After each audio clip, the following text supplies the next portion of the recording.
All right, Amber Ramirez, it is Women's History Month. The San Antonio people got a treat when you were in high school. The Amber Ramirez era was one to remember, and you still stand top 2 in San Antonio in all-time scoring for UIL athletes. So can you talk to me, when you hear all of that and you reflect on the high school career and beyond that you had, what comes to mind? Blessed.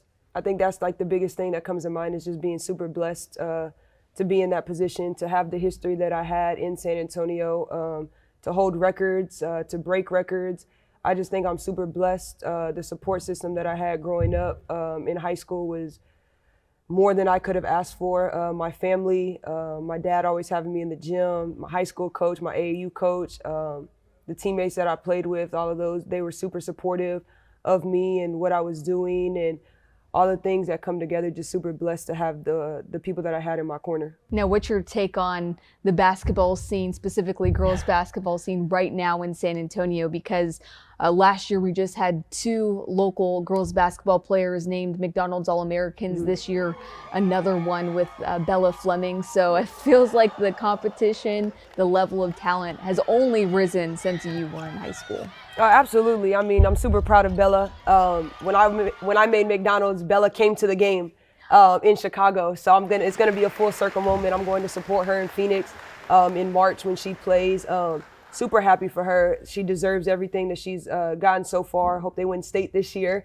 But I think the talent in San Antonio just keeps getting better. A lot of younger girls are staying in the gym. They love the game. A lot of kids love the game of basketball, and that's what matters.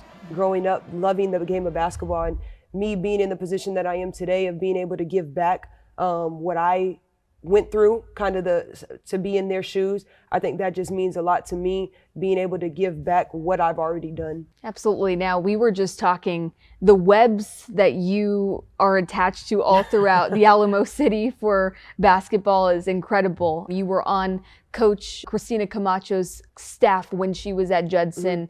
Now she's at Antonian, where your sister is on the staff and your other sister is on the team. Can you talk a little bit about that dynamic and just what it means to you to have so many branches that stick out all throughout the city in basketball? Yeah, I think being able to play for Coach Camacho, definitely she pushed you. She knows what she's doing. She's coached a lot of great players. And then being able to coach with her, like alongside her, I think that was pretty cool. Again, another full circle moment. And then having my sister be on staff and having my sister play for her, I think that just means a lot. One, to Coach Camacho, having coached 2 Ramirez's and then having one on staff is just a cool moment. And I hope they win state this year too. She deserves it.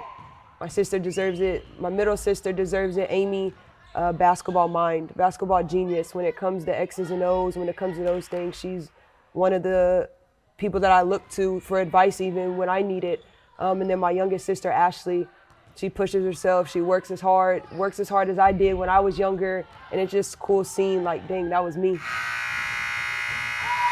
That was me when I was little, going to the gym all the time, getting up a lot of shots, staying in the gym, staying focused, staying hungry. And it's just cool to be able to see that and see both of them grow.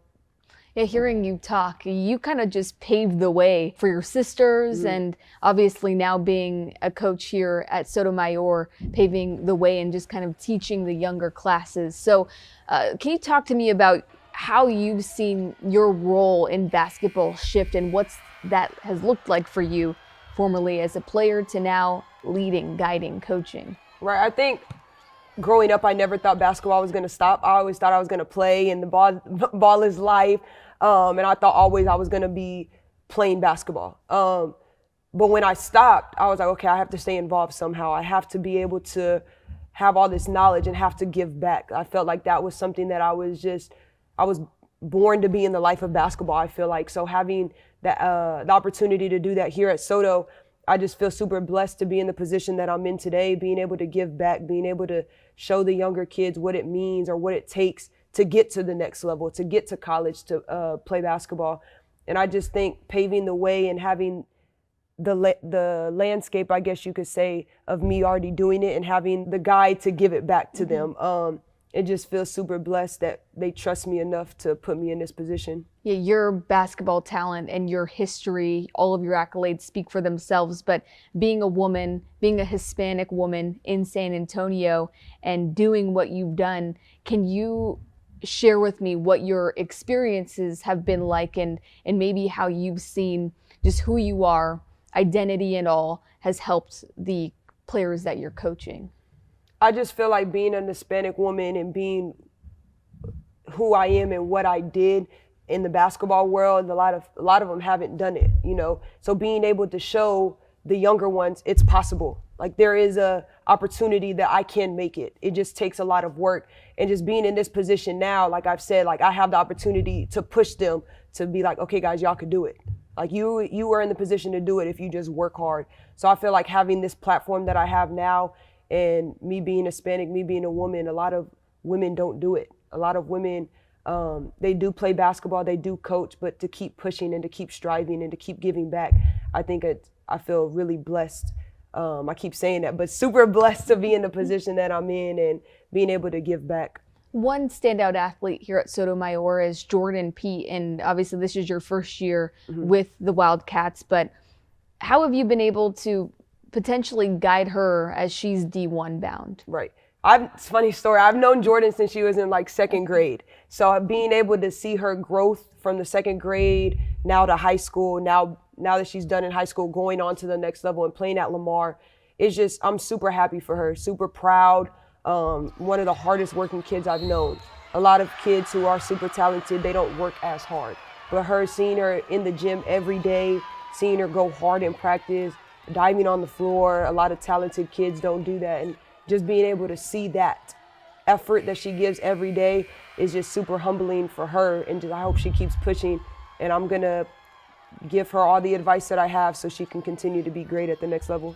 And now one common denominator that I've witnessed in my little over 2 years being in San Antonio is SA Finest, the program, the AAU program responsible for helping cultivate the incredible basketball athletes that we see in San Antonio. We see De'Aaron Fox talk about SA Finest at length because of his wife's involvement, Risay, with SA Finest. So from your firsthand experience, what has SA Finest done to help make San Antonio basketball so elite? Yeah, I think Coach Ray Caldwell does a great job. He started it, and I joined when I was in the 7th grade, and ever since then I've been finest through and through. Going back to the practices now, I coach with them, so being able just to give back in that aspect. But Coach Ray has done a great job of just pushing kids and getting kids into school. I think that's the biggest thing is you can see the track record. He's gotten so many kids scholarships in basketball. And the game of life is just the game of basketball is more than just basketball, right? It's more than life. He gets scholarships. Now he has SA Finest players that are doctors, that are becoming lawyers, that are flying planes. So it's more than basketball, right? Basketball is just the platform to get you there. Now what else does it do for life? So he's done a great job with that. And I think that's just super big for San Antonio, having such a big AAU program and having such a big involvement in that just pushes girls further than just basketball. When you're there, you mentioned you're a coach with SA Finest. Now another full circle moment for you, I'm sure.